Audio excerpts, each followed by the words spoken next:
दीपा नैना को कमरे में ले गई और उसे समझाने की कोशिश की। दीपा, नैना, ये कोई तरीका होता है किसी से बात करने का?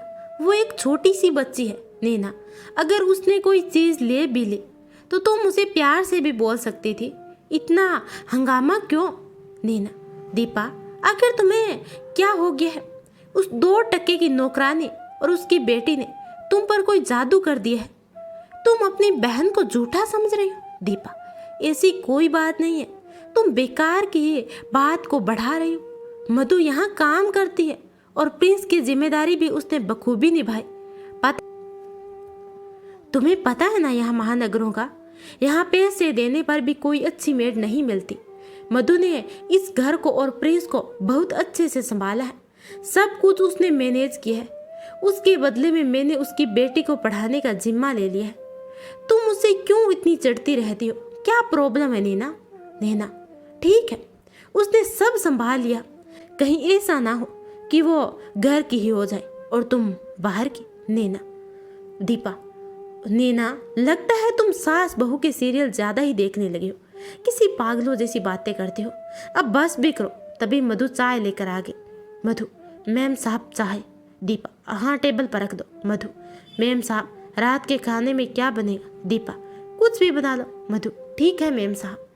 मधु के जाने के बाद दीपा ने नैना को बहुत समझाया, लेकिन ना जाने नैना के दिमाग में क्या चल रहा था कि वो कुछ भी सुनने को तैयार नहीं थी। मधु जब घर पहुंची तो पिंकी बहुत उदास थी। मधु ने पिंकी से पूछा, मधु, पिंकी, क्या बात है? तू इतनी चुपचाप क्यों? आज की बात से देख बेटा, नैना आंटी को कुछ गलत फहमी हो गई है, इसलिए उन्होंने ऐसा बोला। इसमें परेशान होने की जरूरत नहीं है। मेरी पिंकी तो बहुत अच्छी है ना पिंकी? पिंकी कुछ देर चुप होकर बोली। पिंकी, माँ, मैं जब बड़ी हो जाऊंगी तो तुम्हें काम नहीं करना पड़ेगा। मैं तुम्हारे लिए बिल्कुल मैम साहब जैसी गाड़ी खरीदूंगी और फिर नैना आंटी को पता चलेगा कि मैं चोर नहीं हूँ। मधु ने झट से पिंकी के मुंह पर हाथ रखकर उसे चुप कराया। मधु, नहीं मेरी बच्ची, तू चोर नहीं है, ऐसा अब कोई कभी नहीं कहेगा। आ मेरी गोद में सर रखकर सो जा, मैं तुझे राजकुमारी वाली कहानी सुनाती हूँ। पिंकी खुश होते हुए, हाँ माँ सुनाओ। मधु पिंकी को कहानी सुना रही थी। कहानी सुनते सुनते सो गई। मधु ने पिंकी को सुला के जैसे ही उठी, दरवाजे पर किसी ने आवाज दी। मधु, कौन है? नीलू ताई। मैं हूँ मधु, नीलू ताई। मधु ने दरवाजा खोला तो सामने नीलू ताई थी। मधु, नीलू ताई आइए ना अंदर, और कैसी हैं? बड़े दिनों के बाद आई। नीलू ताई, मैं अच्छी हूँ। तू बता कि तू बहुत दिन हो गए हैं तो मैंने सोचा कि आज तुझसे मिल लूँ। मधु, बहुत अच्छा किया जो आप आ गए, काम की वजह से आपसे मिलना ही नहीं होता। नीलू ताई, पिंकी सो गई बड़ी जल्दी? मधु, हाँ अभी ही सोई है। आप बैठो ताई, मैं चाय लेकर आती हूँ। नीलू ताई, अरे नहीं, तू परेशान ना हो, बस बैठो और बता कि सब ठीक तो है। तो मुझे कुछ परेशान लग रही है। मधु, अब आपसे क्या छुपाना ताई, आजकल काम पर कुछ ठीक नहीं चल रहा है। नीलू ताई, क्यों, क्या हो गया? तेरी मैम साहब तो बहुत भली औरत है, फिर अचानक से क्या हो गया? मधु, मैम साहब तो बहुत अच्छी है, वो उनकी चचेरी बहन आई है, वो मुझसे पता नहीं क्यों इतनी जलती है, हर वक्त मुझे उल्टा सीधा बोलती रहती है, और आज तो उन्होंने मेरी पिंकी को इतना कहकर मधु रोने लगी। नीलू ताई ने कहा, चुप हो जा मधु, हम लोग ये सब सहने के लिए बने हैं, क्या कर सकते हैं, बड़े लोग हैं। गरीबी भी एक अभिशाप से कम नहीं है। हमारी जिंदगी भी कीड़े मकोड़ों की तरह है, कोई भी कुचल कर चला जाता है, क्या करेगी, यही अपना नसीब है। मधु ताई, मैं कुछ भी बर्दाश्त कर सकती हूँ, लोगों के ताने भी, लेकिन मेरी बेटी को इसकी सज़ा नहीं मिलनी चाहिए। उसका क्या कसूर है? वो तो मासूम है, वो भला इस ऊंच नीच के फर्क को नहीं जानती। नीलू ताई, ये क्या नाम बताया तूने? नैना कब जाएगी? मधु, पता नहीं। नीलू ताई, अच्छा ज़्यादा मत सोच, सब ठीक हो जाएगा। अच्छा अपना ख्याल रखना, मैं चलती हूँ। मधु, ठीक है ताई, फिर आना। नीलू ताई, हाँ जरूर आऊँगी, बस तू हौसला रख, बप्पा पर सब ठीक हो जाए। दूसरे रोज मधु उठी तो अजीब सी उलझन में थी। मधु का मन काम पर जाने का नहीं कर रहा था और पिंकी को लेकर तो बिल्कुल भी नहीं। उसने कुछ सोचकर फिर दीपा को फ़ोन किया। फ़ोन की घंटी लगातार बज रही थी पर किसी ने फ़ोन नहीं उठाया। मधु इसी ऊहापोह में थी कि जाए या ना जाए। तभी उसके फ़ोन की घंटी बजी। उसने फ़ोन उठाया तो दूसरी तरफ दीपा मैडम थी। मधु, नमस्ते मैम साहब। दीपा, हाँ मधु बोलो, क्या बात है? मधु, मैम साहब आज मैं काम पर नहीं आऊँगी, कुछ ज़रूरी काम है मुझे। दीपा, क्या बात है? कल की बात की वजह से तो नहीं? मधु, नहीं मैम साहब, वो मुझे कुछ काम है इसीलिए। दीपा, ठीक है, और फिर फ़ोन कट कर दिया। मधु ने पिंकी को तैयार किया और बोली, पिंकी आज मैं और तुम घूमने चलेंगे और आइसक्रीम भी खाएंगे, ठीक है? पिंकी, सच में माँ, हम घूमने जाएंगे और आइसक्रीम, बहुत मज़ा आएगा। मधु पिंकी को लेकर पार्क गए। दोनों ने खूब मस्ती की, आइसक्रीम खाई और फिर दोनों घर आ गए। पिंकी, माँ आज बहुत मज़ा आया मुझे। मधु हंसते हुए, अच्छा तुझे अच्छा लगा? पिंकी, हाँ माँ बहुत अच्छा लगा। अब फिर कब चलेंगे माँ? मधु, हाँ बाबा फिर चलूँगी, जब छुट्टी होगी तब हम दोनों घूमने जाएंगे, ठीक है? इधर नैना ने दीपा से पूछा, नैना, दीपा आज काम वाली नहीं आई? दीपा, हाँ उसका फ़ोन आया था, उसे कोई ज़रूरी काम था इसलिए नहीं आई। क्या हुआ? मैंने खाना बाहर से ऑर्डर कर दिया। नैना, महारानी के नखरे तो देखो, मैंने कहा था ना, इतना सर पर मत चढ़ाओ। कल 2 बातें क्या कह दी, आज तो आई ही नहीं। दीपा, नैना तुम भी ना, चलो आज हम डिनर बाहर करेंगे, तैयार हो जाना, अब तुम्हारे जाने का टाइम भी हो रहा है, तुम्हें शॉपिंग भी करा देती हूँ। नैना, तुम चाहती हो कि मैं यहाँ से जल्दी जाऊँ? दीपा, ये कैसी बात कर रही हो? मैं भला ऐसा क्यों चाहूँगी? तुम्हारा घर है, जितने दिन रहना चाहो रहो। नैना हंसते हुए, अरे मैं तो मजाक कर रही हूँ, तुम भी सीरियस हो गई। तभी डोरबेल की आवाज़ सुनकर दीपा ने कहा, लगता है खाना आ गया है, मैं देखती हूँ। दरवाज़ा खोला तो डिलीवरी बॉय था। उसने पार्सल लिया और अंदर आ गई। नैना, खाना आ गया है, आ जाओ। दीपा ने टेबल पर प्लेट और गिलास रखे और खाना सर्व करने लगी। तभी दोबारा से डोरबेल की आवाज़ सुनकर दीपा ने दरवाज़ा खोला। दिवाकर थे। दीपा, आप बड़ी जल्दी? दिवाकर, हाँ वो मुझे कुछ फाइल्स लेना था और सोचा कि खाना भी खा लूँगा। अच्छा खाने में क्या बना है? बड़ी जोरों की भूख लगी। दीपा, आप फ्रेश होकर आ जाए, मैं खाना लगाती हूँ। खाने के टेबल पर सभी बैठे थे। दीपा ने खाना सर्व किया तो दिवाकर ने जैसे ही पहला निवाला खाया और बोला, आज खाना मधु ने नहीं बनाया? और नैना ने दीपा की तरफ देखा। दीपा ने कहा, नहीं आज मधु आई ही नहीं, ये मैंने होटल से मंगवाया है। क्या हुआ, अच्छा नहीं है? दिवाकर, रोज़ तो होटल का ही खाता हूँ, पर मधु के हाथों के खाने की बात ही कुछ और है, वो स्वाद होटल के खाने में कहाँ। दीपा के चेहरे पर न जाने क्यों अजीब से भाव आने लगे थे, जिसे देखकर नैना ने कहा, क्या बात है जीजा जी, आपको भी मधु की आदत हो गई? पहला घर देख रही हूँ जहाँ एक नौकरानी की इतनी इज्जत है। दिवाकर, मधु तारीफ के लायक है तो तारीफ तो होगी ना।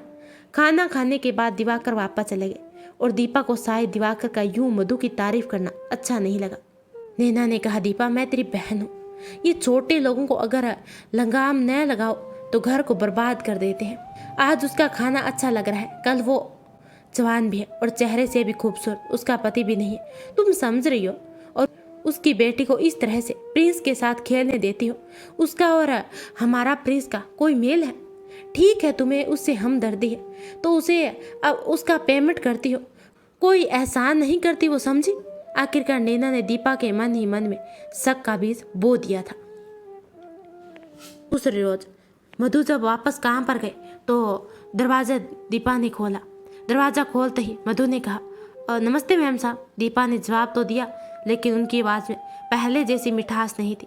मधु को कुछ अजीब सा लगा, पर उसने सोचा कि ये उसका वहम है और वो अपने रोज़मर्रा के कामों में लग गई। अभी तक उसे नैना कहीं दिख नहीं रही थी। मधु ने मन ही मन सोचा कि कहीं उस दिन के बाद वो चली तो नहीं गई। तभी उसे पीछे से प्रिंस ने कहा, प्रिंस, मधु आंटी आप आ गए, कल क्यों नहीं आई? मधु ने मुस्कुराते हुए कहा, प्रिंस बाबा कल मुझे कुछ काम था, इसीलिए आप बताइए कि आपको क्या चाहिए, मैं अभी बना देती हूँ। प्रिंस, मुझे नूडल्स चाहिए। मधु, ठीक है मैं अभी बनाती हूँ। तभी दीपा वहाँ आ गई। दीपा, प्रिंस। प्रिंस, जी मम्मा। दीपा, ये क्या है, रोज़ नूडल्स नहीं खाना चाहिए, ये हेल्थ के लिए अच्छा नहीं है, और आप यहाँ क्या करें, जाइए अपने कमरे में, कोई नूडल्स नहीं मिलेगा। प्रिंस, पर क्यों मम्मा, मैंने तो कई दिन हो गए। दीपा, शट अप, मैंने कहा ना फौरन जाए अपने कमरे। मधु ने दीपा मैडम को इतना गुस्सा करते हुए कभी नहीं देखा। आज आखिर वो ऐसा बर्ताव क्यों कर रही है? मधु को कुछ भी समझ में नहीं आ रहा था। मधु, मेम साहब, प्रिंस बाबा अभी बच्चे हैं और बच्चे तो यही सब खाना पसंद करते हैं। दीपा, मधु, मुझे पता है, मैं उसकी माँ हूँ, उसके लिए क्या अच्छा है और क्या बुरा है मुझे तुमसे सीखने की जरूरत नहीं। इतना कहकर वो वहाँ से चली गई। लेकिन मधु हतप्रभ से सोचती रही कि ये सब हो क्या रहे। कुछ देर के बाद देखा तो नैना मैडम कहीं बाहर से आई। उन्हें देखकर मधु कुछ असहसा महसूस करने लगी। मधु दीपा मैडम के कमरे में जब गई तो वो किसी से बात कर रही थी। तभी मधु को देखकर बोले, दीपा, 1 मिनट जरा होल्ड कर रखिए, अभी बात करती हूँ। फोन को किनारे रखकर मधु से बोले, क्या हुआ, कोई काम है तुम्हें? उनकी आवाज़ में पहले जैसी मिठास नहीं थी। मधु, जी मैम साहब, वो खाने में क्या बना? फ्रिज में तो कोई सब्जी नहीं है। दीपा, देखो मधु, तुम्हें किस लिए काम पर रखा है? मुझे और भी काम होते हैं। अब मैं ये भी देखूंगी क्या सब्जी है क्या नहीं है। तो जाओ, जाके ले आओ। ये मुँह उठाए हर छोटी सी बात के लिए आ जाती है। अब खड़ी क्या हो, जाओ। मधु रुआसी होकर वापस किचन में आ गई। देखा तो बेसन था। उसने सोचा कि कड़ी बना देती हूँ और शाम को सब्जी ले आऊँगी। उसने खाना बना कर रख दिया और पिंकी को स्कूल लेने चली गई और उसे रास्ते में अच्छे से समझाया, मधु देख बेटा, तुम मेरे पास ही रहना, किसी भी कमरे में मत जाना और बैठकर पढ़ाई करना। पिंकी, ठीक है माँ। मधु जब वापस आई तो दीपा मैडम ने खाने की टेबल लगाने को कहा। मधु ने खाना लगा दिया। नैना ने जैसे ही कड़ी देखी तो बोले, नैना ये क्या है, इतना हेवी लंच? मैं तो बिल्कुल ही नहीं खाऊंगी। जब से मैं यहाँ आई हूँ मेरा तो पूरा डाइट प्लान ही बिगड़ गया है। मधु, दीपा, मधु तुमने सब्जी क्यों नहीं बनाई? इतना हेवी डिश बनाने की क्या जरूरत थी? कम से कम नैना से तो पूछ लेना चाहिए था। या फिर तुम्हें अपनी मन की करने की आदत पड़ गई है? मधु, ऐसी कोई बात नहीं है मैम साहब, मैंने सोचा कि शाम को सब्जी ले आऊँगी। देखो मधु, ज़्यादा दिमाग मत चलाओ। इतना कहकर दोनों टेबल छोड़कर चली गई। इधर मधु बहुत उदास हो गई। उसे लगा कि ये सिर्फ नैना तक ही है, पर अचानक से मेम साहब का रवैया बदल गया था। वो कुछ भी समझ नहीं पा रहे थे। उस रोज वापस घर आते हुए उसे रास्ते में कुसुम मिल गई। उसने उसे देखते ही आवाज़ दी, मधु, कुसुम, कुसुम, कुसुम। अरे मधु, तुम कैसी हो? पिंकी हमारी इतनी बड़ी हो गई है। मधु, मैं ठीक हूँ, तू बता कि तू कैसी है? तू अपने मायके इतने दिन रह गई, तूने तो कहा था ना कि बस कुछ दिन ही रहूंगी। क्या हुआ, कोई बात हो गई? कुसुम, चल घर चलकर बात करते हैं। कुसुम घर आकर तुम बैठ, मैं चाय लेकर आती हूँ। कुसुम चाय लेकर आई और दोनों चाय पीने लगे। मधु बता ना, इतने दिन कहाँ थे? कुसुम, मधु मैंने बताया था ना कि पिताजी की तबीयत खराब है। यहाँ से जाने के बाद उनकी मौत हो गई और मुझे वहीं रुकना पड़ा क्योंकि छोटी एकदम अकेली हो जाती। तुम्हें तो पता है ना कि माँ के जाने के बाद पिताजी और छोटी ही बचे थे। अब बाबूजी की मौत के बाद छोटी को छोड़कर कैसे आ जाती? मधु, तो तुम अपनी बहन को अपने साथ ले आते। कुसुम, हाँ मैंने सोचा तो यही था, पर पिताजी ने उसका रिश्ता तय कर दिया था और फिर जमीन जायदाद का भी कुछ मसला था। बस सब निपटाते हुए इतना वक्त लग गया और वैसे भी यहाँ भी तो मैं अकेली ही रहती हूँ। तो सरद ने कहा कि जब तक छोटी की शादी न हो जाए और सब कुछ वहाँ ठीक न हो जाए तो वहाँ ही रुक जाऊँ, बस इसीलिए। और मैंने सुना है कि बहू कैसे हुआ ये सब? मधु, हाँ उसका एक्सीडेंट हो गया। कुसुम, मधु तू ठीक तो है और पिंकी को लेकर कोई परेशानी तो नहीं है? अभी भी वही काम करती है जहाँ पहले थी? मधु, हाँ सब ठीक है। बहू के रहने या ना रहने से क्या फ़र्क पड़ता है? करना तो मुझे ही था। बस अगर कोई फिक्र है तो पिंकी की है, तो जैसे तैसे अपना गुजारा कर ही लूँगी। बस मेरी पिंकी का भविष्य बेहतर हो, उसकी ज़िंदगी मेरी तरह कठिनाइयों से भरी न हो, यही ईश्वर से प्रार्थना करती हूँ। कुसुम, सब अच्छा होगा, देखना तेरी पिंकी एक दिन तेरा नाम जरूर रोशन करेगी। मधु, ठीक है। मधु ठंडी आहें भरते हुए, ऐसा ही हो, उसके माथे से नौकरानी की बेटी का लेवल हट जाए। कुसुम, क्या बात है मधु, तू कुछ ज़्यादा ही परेशान लग रही है। मधु ने सारी बात बताई, जो कुछ भी आजकल उसके साथ हो रहा था। कुसुम, अरे मधु, इन अमीरों के दिल भी नहीं होते हैं। चल देख लेना, तेरी किस्मत भी एक ना एक रोज पलटेगी। तू बस हौसला रख, सब अच्छा होगा। और कोई ज़रूरत हो तो मुझे बताना। ठीक है। मधु ने घड़ी देखी तो रात के 8 बज रहे थे। उसने कुसुम से कहा, अब मैं चलती हूँ, बहुत लेट हो गया और फिर मधु वापस घर पर आ गई। पिंकी ने मधु से बोला, पिंकी माँ, जब मैं पढ़ लिख कर बड़ी हो जाऊंगी तो तुम्हारी परेशानियां दूर कर दूंगी। कुसुम आंटी ठीक कह रहे हैं। मधु ने पिंकी को प्यार करते हुए कहा, हाँ मेरी जान, तू खूब मन लगाकर पढ़ाई करना और किसी भी बात से दुखी मत होना। हमारा ईश्वर है जो हमारे साथ है। दूसरे रोज जब मधु काम पर गई तो देखा कि नैना मैडम का सामान उनके रूम से बाहर रखा है। उसने सोचा कि लग रहा है आज वो जा रही है। तभी दीपा मैम साहब ने मधु को आवाज़ दी, मधु। जी मैम साहब, आपने बुलाया? दीपा, हाँ मुझे एक कप कॉफ़ी दे और नैना के लिए स्मूदी बना दो, और हाँ नैना के जाने के बाद उनका कमरा क्लीन कर देना। मधु, जी दीपा, और हाँ सुनो, स्मूदी और कॉफ़ी दोनों मेरे कमरे में ही रख देना। मधु ने कॉफ़ी और स्मूदी बनाकर दीपा के कमरे में ले गई और पूछा, मैम साहब दोपहर के खाने में क्या बनाऊं? दीपा, आज मेरे और नैना के लिए मत बनाना, प्रिंस के लिए कुछ हल्दी बना देना, और हाँ बाथरूम को अच्छे से क्लीन कर देना। आजकल तुम सही काम नहीं कर रही हो, थोड़ा काम पर ध्यान दो। मधु, जी इतना ही कह पाई। वापस आकर वो अपने काम में लग गई। तभी नैना ने उसे आवाज़ दी, मधु। मैम साहब आपने मुझे बुलाया? नैना, सुनो, मेरा कमरा अच्छे से क्लीन करना और फिर मेरा सामान कमरे में रख देना, पर कोई भी चीज़ इधर उधर न हो, ध्यान रहे, समझी? मधु, जी मैम साहब। मधु मन ही मन सोचने लगी कि मेरी कोई इज्जत ही नहीं है, मैं गरीब हूँ तो क्या चोर हूँ? फिर भी उसने अपना काम करना चालू रखा। इतने में उसे याद आया कि पिंकी को लेने जाना है। वो फौरन उसे लेने चली गई। वापस आकर उसने प्रिंस के लिए दलिया बनाया और फ्रूट्स लेकर प्रिंस के रूम में गई। प्रिंस को खाना देने के बाद उसने पिंकी को खिलाया और उसे खिलौने देकर बिठा दिया और खुद अपने कमरे में लगे। आज वो बुरी तरह थक चुकी थी।